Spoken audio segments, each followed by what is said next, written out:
that we're welcoming our guest speaker from the European Commission. Ms. Mariachiara Esposito is a policy officer at the Directorate General for Education, Youth, Sport and Culture at the European Commission, and she's with us here today to share some of the funding opportunities that are available for adaptive reuse projects in Europe, mainly for the next programming period. So, Ms. Esposito, I would like to ask you if you want to share screen or if you want us to share them. Welcome, first of all. Thank you. Thank you. If you can share my slides, it's fine with me, the ones I sent. Yes, that will be fine with us. Okay, I will do it. Excellent. So you can start. That's great.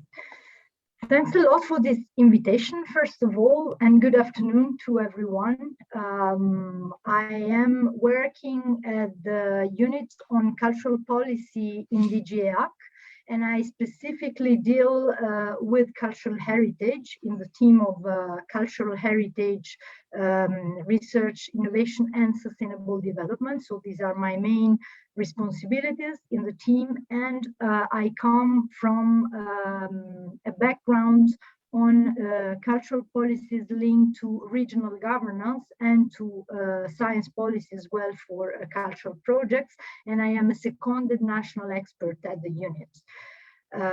So just to give you the overview of my presentation, we will have a look at the legacy that we are working on as a result of the policies and of the mechanisms that were put in place after the European Year of Cultural Heritage, and how they are framed now, both in terms of policy tools and cooperation instruments, and in terms of funding programs. And as I said also in our former exchange while preparing this intervention with our colleagues from ICLE, with whom I thanks very much for the organization and for providing all the documents to me in advance. I also want to stress that, of course, all the mechanisms and the policies that I will present are not specifically targeted to adaptive reuse kind of projects, but of course are more general for cultural heritage and culture at European level. And I will also give you some insights about the very, very latest news that we have had these recent days. So speaking of the background, very quickly, we have two main references. The first one is the new European Agenda for Culture, where the three dimensions of social, economic, and external components for strengthening cultural actions at EU level have already allowed, since the European year 2018, to mainstream culture across a number of policies, and this actually had an impact both at the level of sectorial policies, like the one that is interesting for you on adaptive reuse, but also on the perspective of leveraging cultural potential for a number of actions that then have become very, very important for leveraging funds where culture has a spin-off effect on other policy sectors, particularly on sustainability and digital, as we will see in the rest of the slides.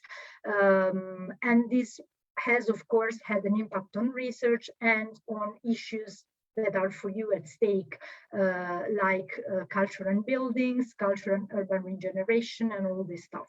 So looking still at the framework, the second pillar is the work plan for culture that we can see in the next slide.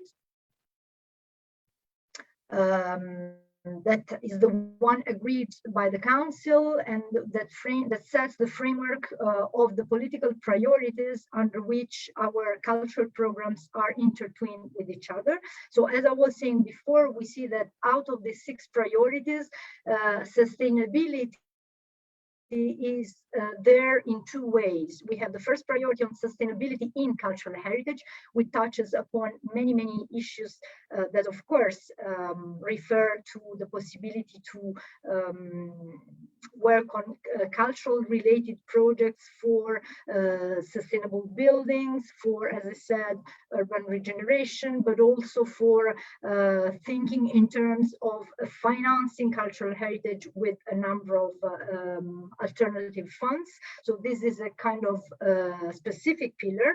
And then, as you can see in the very last priority, which was added to the work plan as an amendment after the European year, decided and pushed for by both the Commission and the Member States, was to identify the importance of culture and mainstream cultural action in the coordination of sustainable development policies. So the idea of culture as a driver of sustainable development brought to a number of other tools and let's say components in the European framework that are being developed now and will try to make it even more aligned, this way of systematizing the investment for culture across European programs. And among these priorities that you can see, and within the framework for action, the aspect of the ecosystem, so essentially all the investments that have to do with research and innovation and of mobilizing knowledge for leveraging the potential of innovation from cultural heritage, are becoming also more and more important, as we will see particularly in Horizon Europe new program and in some other aspects of programs like the Digital Europe and systems where, of course, digitization is the driving force. And this has a tremendous impact on the way cultural heritage policies are being conceived and can have a leverage effect for issues like adaptive reuse, sustainability in the framework of the new Bauhaus initiatives and latest developments that I will mention. We can see in the next slide here some sources for you. Just one remark about these increasing synergies that I already mentioned that are framing more and more this intersectoral approach across the programs, and that also gave birth to new policy cooperation tools I will tell you about, and two new sources of information that have been particularly relevant during the COVID crisis. So in a way, the new emerging needs of the sector for the recovery that came out of the crisis gave a push towards systematizing the knowledge, but also reinforcing the capacity of connecting programs between them and of connecting the stakeholders of the cultural heritage sector through a number of platforms.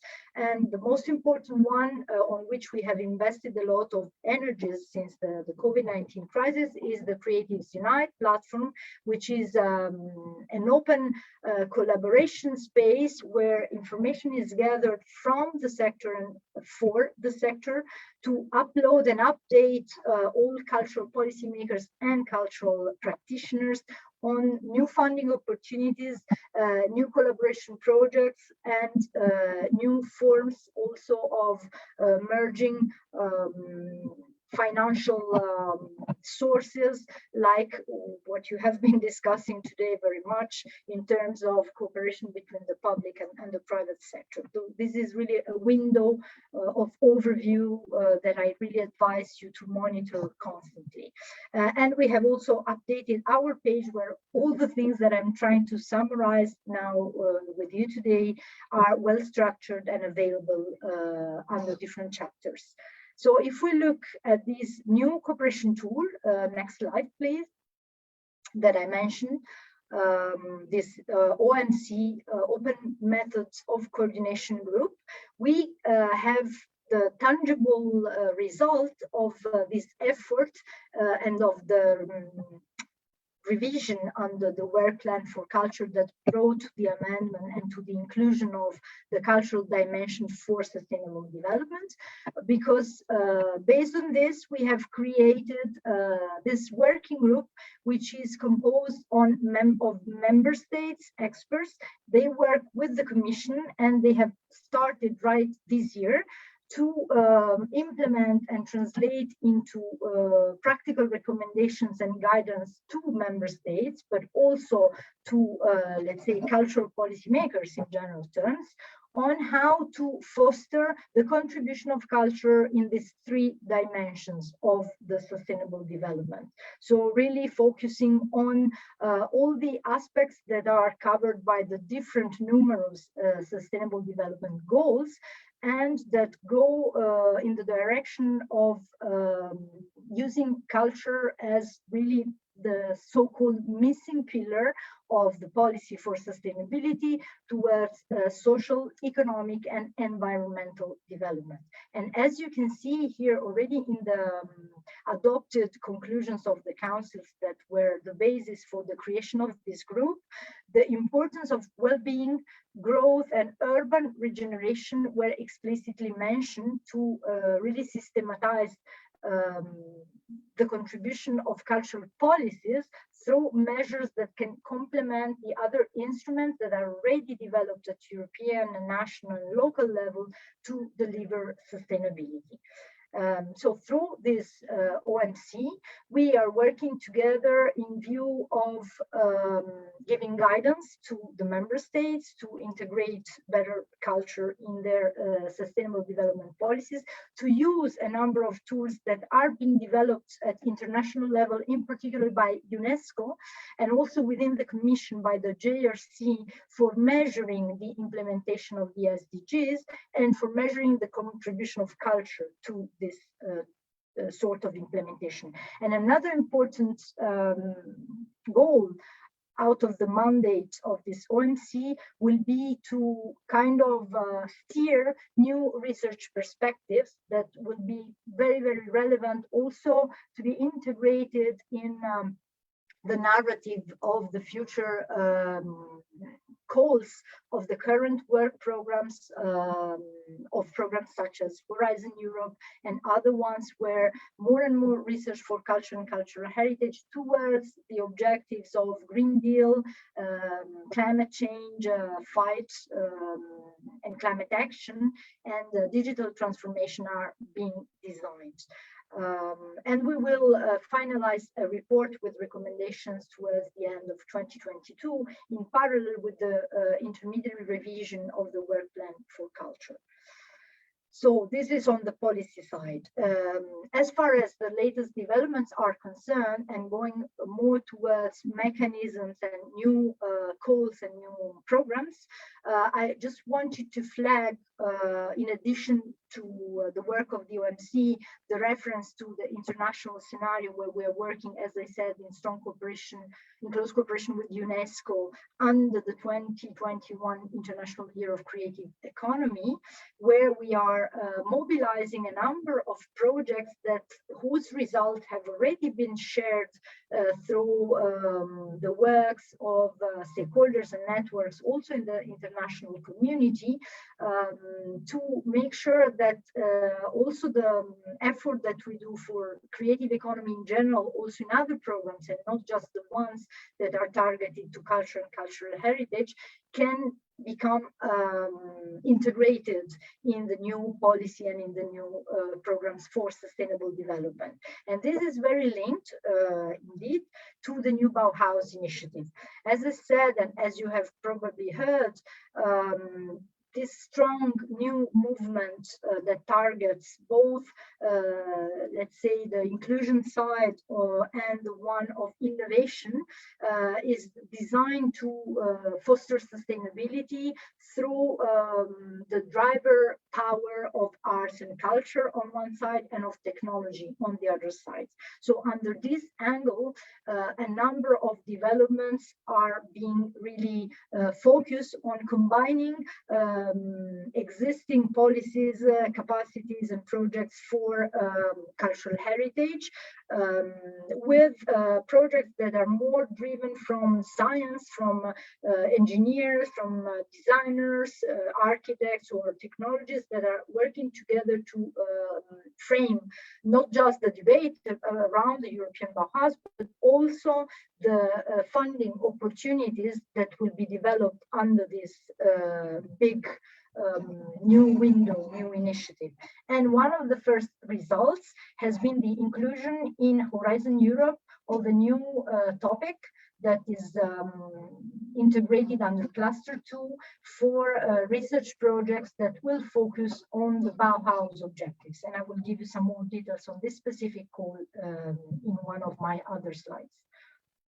Among the other results and developments driven by this increased attention and collaboration across sectors for culture and for linking culture to the big priorities of sustainability is the adoption of the European quality principles for EU-funded interventions with potential impact upon cultural heritage, which have under their criteria a number of very, very relevant considerations and drivers for policymakers to take into account the sites, the cultural heritage spaces, buildings, and landscapes as well. So, of course, this goes very much hand in hand with the priorities for adaptive reuse and new sources of funds, and also of focusing more on quality in the use, in the implementation of available funds.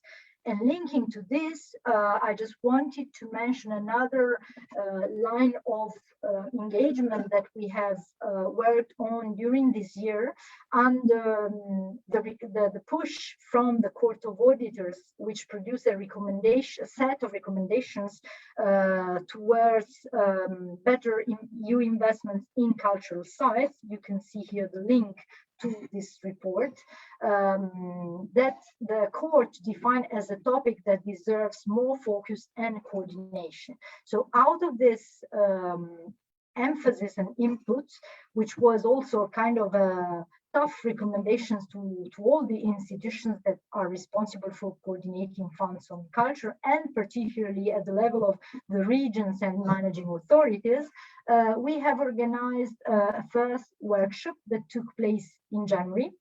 And this workshop was really targeted to the topic of complementary funding. I've heard the beginning of your workshop today, where you were really going in depth about this topic. And it will be probably very interesting for you to see the result of this workshop in the background paper that we have finally published very, very recently in March. With a very large selection of good practices in different forms and categories, in which we identified the types of mix and the types of, let's say, cooperation that exists between private and public authorities when it comes to invest on cultural heritage directly or indirectly, I would say as well. So I saw you were really, really focused on this aspect of thinking in terms of new business models, but also spillover effects that come from one sector. If we simply think of tourism, or if we think, of course, of urban regeneration, there is really a lot in this sense. And other projects I will quickly mention at the end are also going in this direction. So there is a strong attention to this idea of complementary funding, a number of knowledge gathering efforts to be not just exchanged and of course more and more systematized, but also to be analyzed, because this debate is very, very heard and felt also by national authorities. I have to say, there was the recent exchange of the Cultural Council 2 days ago, where the policy debate focused very much on this aspect, but there is always a strong remark about the need not to abandon the principle that, of course, investing in cultural heritage has to come first of all from from the public sector. So this has to be seen really as also from a research perspective, an ongoing work to better understand how this cooperation, how this way of leveraging different forms and different funds can learn from existing experiences, as you mentioned, crowdfunding, private and public partnerships, lotteries, a number of grants and loans that were discussed and that can be really, let's say, multiplying the possibility to give funds to cultural heritage, but they have to be done within a strategy. And this is really what we're trying to steer from the European Commission's perspective. And going back to the quality principles that are very much in line with this debate, here is just to give you the background of the work that was achieved by the Commission, but especially by ICOMOS, which together with DG EAC made this analysis. And it came, as I said, particularly from the understanding of the availability of funds for cultural heritage, especially under the recent Regional Development Fund programming periods, and of the worries and the concern on how and to what extent it is effective, as it is sustainable, the use of this public funding, or to what extent it needs to be improved to avoid that there can be even a counterproductive effect. So the concerns shared by both ICOMOS and the European Commission have allowed to go in depth. So there is a big body of knowledge in these quality principles. And the idea is to raise awareness about them and to gradually establish standards and this sort of code of practice for the policymakers to respect cultural heritage, thinking in terms of quality, and also to design policies and programs by focusing on the quality of the investment. So even when it comes to adaptive reuse projects, of course, this is a very good example where the driver of the initiative can strongly be targeted to emphasizing quality and to strengthening the capacity of the sector and of a particular cultural site to achieve economic and social benefits through its reuse, which is the essential aim, for example, of this approach. And the analysis here goes in depth in terms of which are the drivers of quality and which are then the recommendations and principles that policymakers should respect and follow to make sure that they pay attention on the use of the funds and on the use itself of cultural heritage in terms of gathering expertise, paying attention to the process that gives birth to a certain investment. And as I said before, to the regenerative development, which is very, very much in line with the objectives of an efficient and an effective policy for adaptive reuse. And of course, the importance of benefiting, as I said, people and communities at large as the larger impact of the investment on culture, including participation, sharing responsibilities, and a number of principles and drivers of quality. And just to give you a final, on the next slide, recap of the intention of this, as I said, is to address, and we are starting this work in cooperation with ICOMOS and with DG Regio as well, all those that will implement the funds for cultural heritage at stakeholders level or at European and national institutions or managing authorities level, and the experts that are advising these authorities and these institutions. Next slide.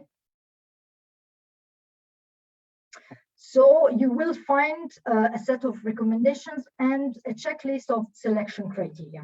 And it's very important, I think, that networks like the one that developed your project and also your audience can get the knowledge of these principles, but also can disseminate more and more towards authorities and actors that design the strategies for investing in cultural heritage.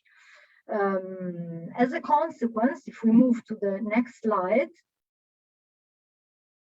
please, we can see how, let's say, this increased attention and effort to plan funds and to have, on one side, quality in mind to refer to the principles, but on the other side, sustainability, which is the main driver for the programs that are investing in culture. Under the line of the recovery plan, a number of additional funds have been targeted and integrated in this list of programs that you can see.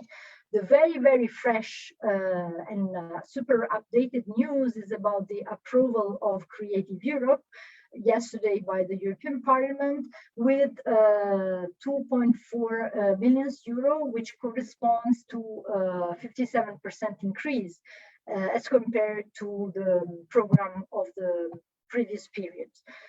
I will not go, of course, in details of all of Creative Europe nor of the other programs, but this is to give you the overview. So as I said before, both the programs that deal with research and innovation on one side, like Horizon Europe primarily, but also Digital Europe, InvestEU in terms of skills and infrastructures, will help open opportunities and windows of actions for cultural heritage stakeholders. And it's very interesting to look at the different pillars of these programs, also to kind of design strategies where cultural heritage can be targeted from different angles. Also within Horizon Europe itself, there are several possibilities. And the other big chapter, of course, that is benefiting from these additional funds is the one of cohesion policies, and particularly under the new programming period, you will see that there are two policy objectives focused on culture and tourism. We can move to the next slide, and I will go very quickly. You can move to the next one as well. This I touched. These are the key topics that will be present in Horizon Europe. So you can see that a number of them have to do with cultural heritage and climate change effects, and safeguarding and restoration through innovative approaches.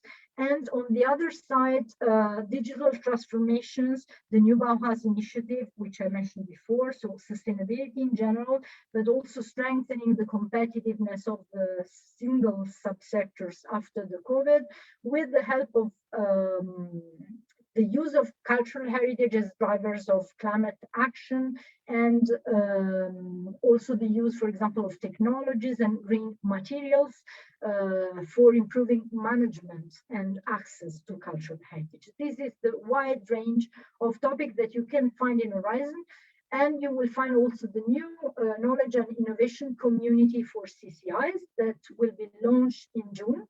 As I said, this is another pillar under which a number of new models of training and of innovation and projects that can find in this community a sort of one-stop shop of reference to really increase the capacity building of the sector and the exchange within this sort of platform for innovation.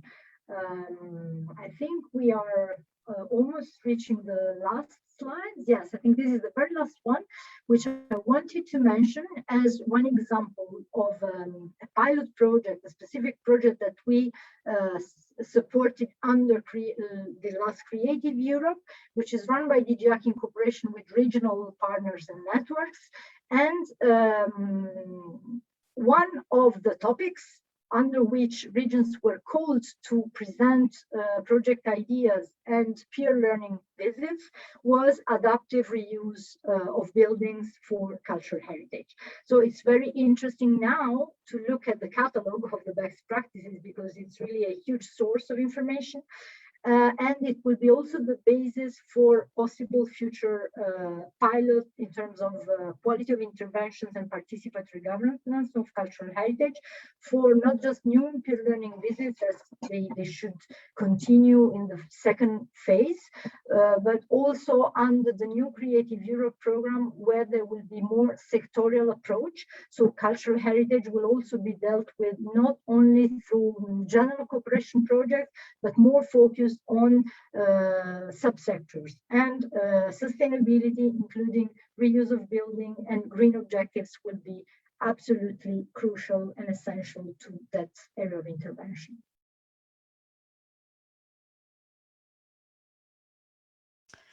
Thank you so much, Mrs. Esposito. That was an intense flow of information. We have made sure that we have shared all the links you have provided in the chat. So there is a possibility, if you go there, there are 3 dots again, and you can save the chat. So I think these are resources that are invaluable to get more information, to get a better idea of the funding opportunities and the latest policy developments. Looking at the time, I think we have had a very long and intense dialogue, an exchange that has covered many aspects of funding, financing, fundraising for the adaptive reuse of cultural heritage. I would like to thank you all for your participation. Hannah, maybe you want to have a word as the coordinator of this project? Yeah, just a final word. Really heartfelt thanks to Ms. Mariachiara Esposito. This was an incredibly good presentation, and I think it's kind of presentation that we are very happy to share the slides of, if you allow us, because this is something that people have to go back to and look for details. So it's not just the links, but everything. Thank you very, very much. We'll make very good use of that. And also super thanks for all the participants for hanging in there with us. And giant thanks for the CLAY team. I think Stefania, Olga, and Christina, thank you, because I think you made it all really possible. And Olga has just shared with you some of the things that we are preparing, but we also have other plans. Can you imagine actual offline events in the maybe in the spring or in the fall of 2022? So if you allow us, we might reach out to you regarding that, and definitely want to keep this conversation going, because I think it was very, very interesting for all of us. So thank you for attending. Thank you, Hannah, and everyone. Here you have the link and reference to the OpenHeritage social media channels. Of course, our website is the main source for information, for wonderful resources on adaptive heritage reuse, videos, stories, long scientific deliverables. Whatever you're into, you can find a solution there. We look forward to welcoming you to the training that was announced, but also to the Informed Cities Forum this autumn, and really look forward to some physical interaction sooner or later in some of our wonderful heritage labs or observatory cases. Thank you all for your participation, and have a good evening. Thank you. Goodbye.